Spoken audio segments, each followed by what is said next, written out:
Assalamualaikum warahmatullahi wabarakatuh.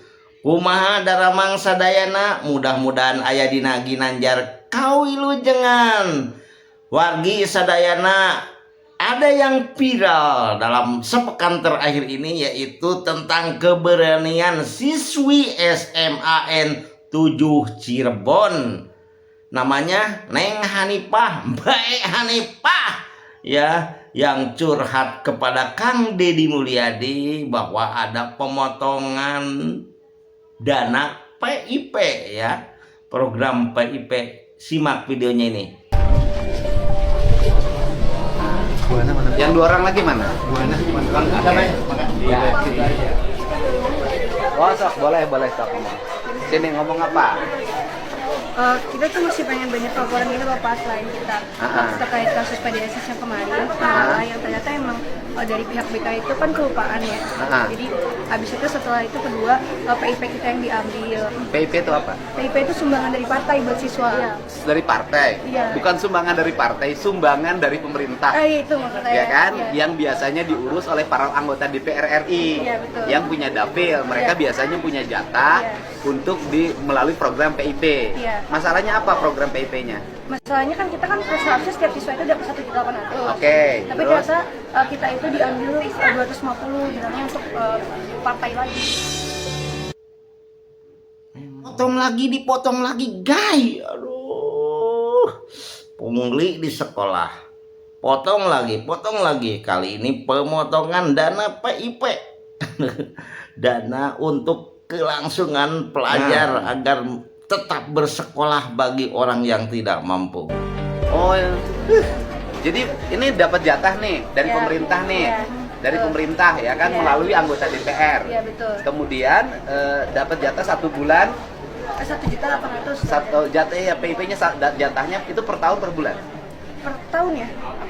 Kita cuma Per tahun 1.800.000. Kemudian dipotong 250. Ya. Cara motongnya gimana? Dari awal kita disosialisasinya kalau misalkan yang kita dapat 1.800.000 itu bakal diambil sama pihak sekolah 250, bilangnya untuk partai gitu doang. 250 dibilangnya per partai, untuk partai. Ngambilnya gimana kan uangnya piar rekening? Jadi kita tuh ke bank BI di kota Cirebon sana. Terus habis itu di depan pintu BNI itu udah ada 2 orang dari TU buat jadi ngambil yang buku tabungan sama PIN sama kartu kita juga. Jadi Rp250.000 dipotong ya. Satu orang itu, sementara di sekolah tersebut ada ratusan yang menerima PIP. Berapa duitnya? Berapa coba? Rp250.000 dipotongnya, guys. Luar biasa ini. Kata wakil kepala sekolahnya, dana itu untuk partai politik. Aduh, partai politik. Yang berikutnya ini dana PIP, Pak. Dana PIP. Barusan katanya Mas, yang nyairinnya sekolah. Begitu di banknya, bukunya diambil sama kartunya diambil 250.000 dipotong. Untuk partai gimana sih? Ya, asik aja ya. Jelasin aja. KIP dan PIP kan beda Pak ya? Ada KIP, ada PIP. Oh iya. Kalau PIP kan dari sana. Gimana? Ceritanya PIP, gimana? nah ini Kebetulan waktu itu ada dari partai. Mau nggak ada dana PIP sekian? Nah, nanti saya harus ngomong dulu ke kepala sekolah, boleh nggak? Terus? Mau tak kasih banyak mau nggak? Nanti ngobrol dulu masalahnya terkait dengan partai. Nah, pas kita ngobrol ke bapak, awalnya bapak nggak mau. Nah, udah jangan Pak Taufik, udah saya akhirnya datang lagi, sekolah lain juga mau gitu. Ya udah nanti saya ngobrol ke bapak. Nah, setelah ngobrol pengalaman dulu ketika ada PIP kemudian dicairkan, kemudian kan ada luasa, otomatis kesempatan untuk mendapatkan di tahun berikutnya kan nggak bisa. Nah, karena dianggap bahwa yang bersangkutan tidak membutuhkan, dibandingkan ke negara. Nah ini setelah lembut, oke, cok ambil, tapi minta dipotong.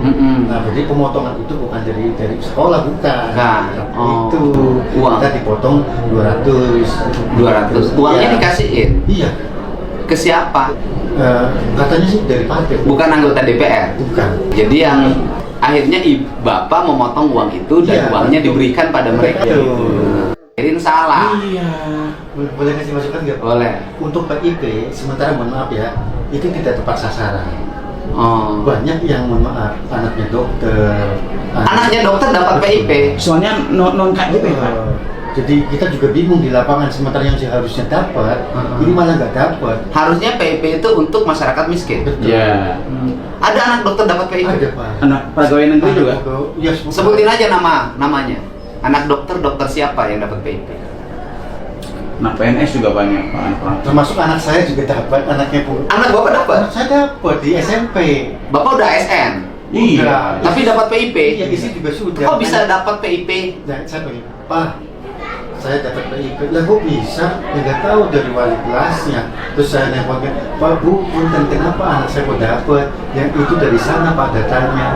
Yang bukan kan, yang anaknya Bapak, yang anaknya lebih dari itu juga dapat Pak. Termasuk anak dokter juga dapat. Nah, termasuk yang kemarin 500 itu pun, mohon maaf ya Pak. Di antara 500 siswa itu bukan orang-orang miskin. Wah.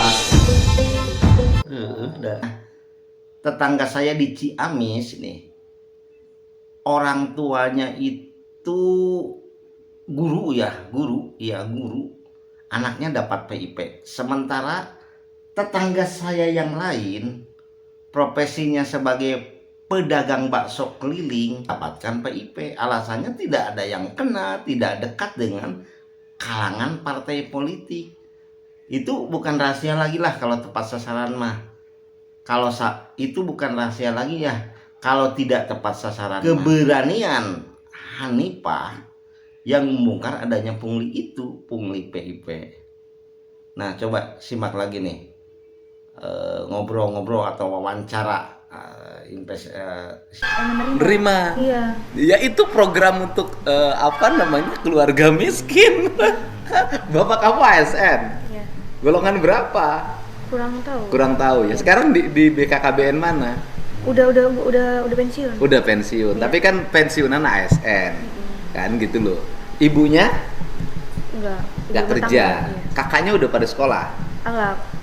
Udah pada kerja. Udah pada kerja, udah pada kuliah, Iya. ya kan? Udah pada kuliah. Kamu di rumah termasuk kategori orang miskin bukan sih? Sederhana sih. Enggak, kategorinya miskin kalau pensiunan Enggak. ASN tidak miskin itu, ya kan? Orang yang misalnya sehari-hari jadi tukang becak, ya kadang dapat gocap, kadang nggak dapat, gitu loh.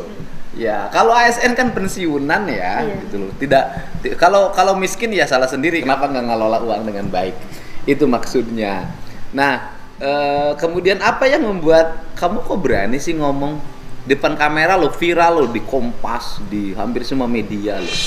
Sebelum saya tuh tayang setelah orang rame di mana-mana. Apa yang buat kamu berani? Karena menurut saya kayak kalau misalkan nggak saya speak up terus, kasihan juga ke adik kelas kayak saya gitu. Karena menurut saya kayak kalau misalkan nggak saya speak up terus, kasihan juga ke adik kelas kayak saya gitu kan. Apalagi awalnya kan masalah PDSSN, SNBP gitu kan.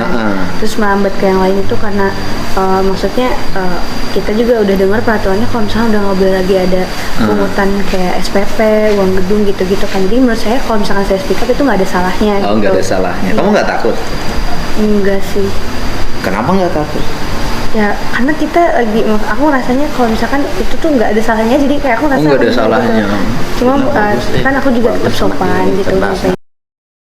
Takut. Sekarang itu kan zaman kritis, zaman keterbukaan. Semua orang bisa mengkritik kebijakan pemerintah, walaupun anak SD. Ada anak SD videonya dulu yang kritis ya. Tapi ada juga kejadian di Jawa Tengah kalau nggak salah, anak SMA yang membongkar pungli.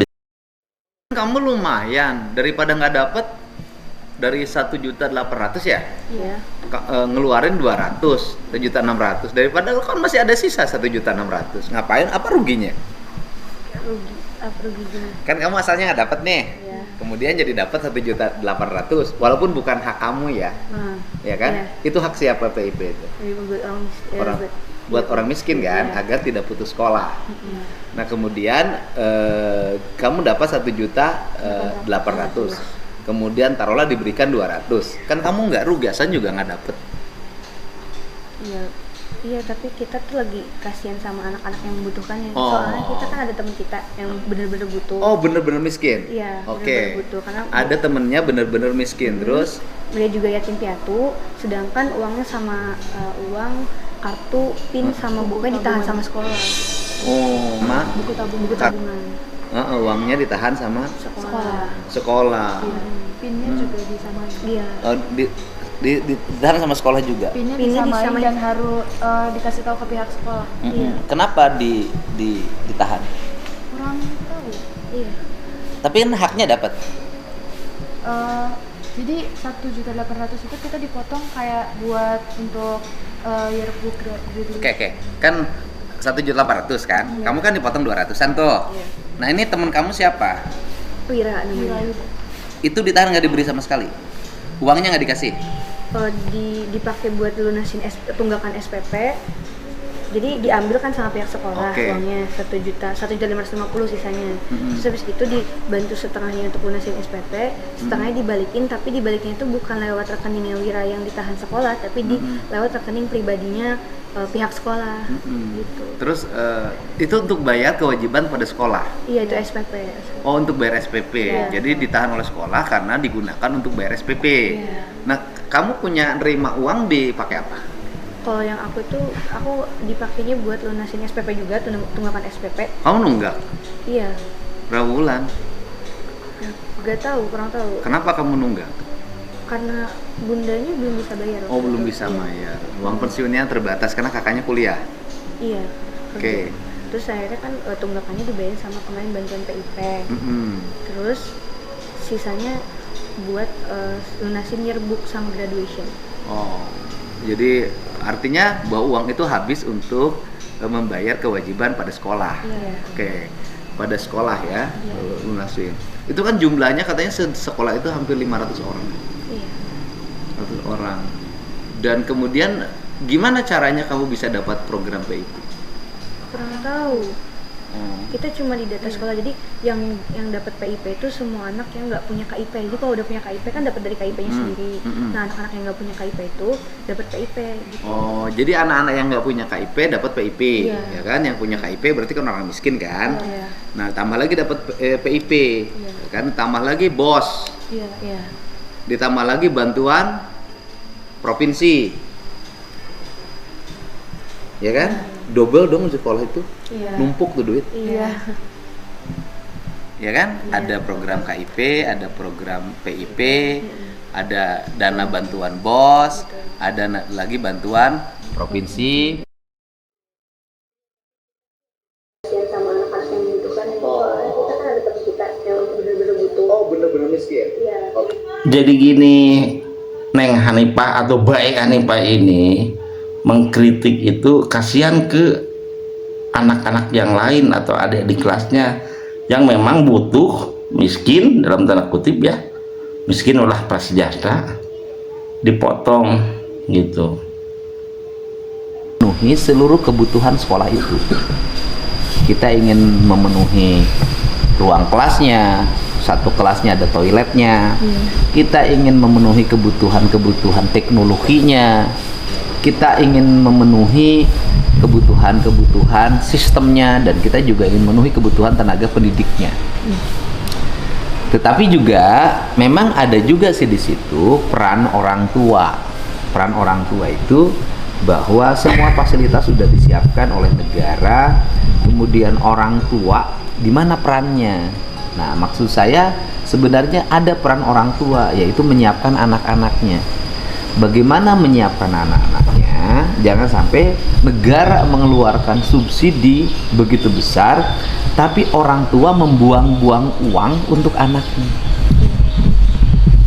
Terima kasih telah menonton channel Abah Karuhun. Mudah-mudahan sehat semuanya. Mohon maaf bila ada kesalahan. Biasa ya, manusia salah. Ampun, hapunten bilih anu kasinggung. Wassalamualaikum warahmatullahi wabarakatuh.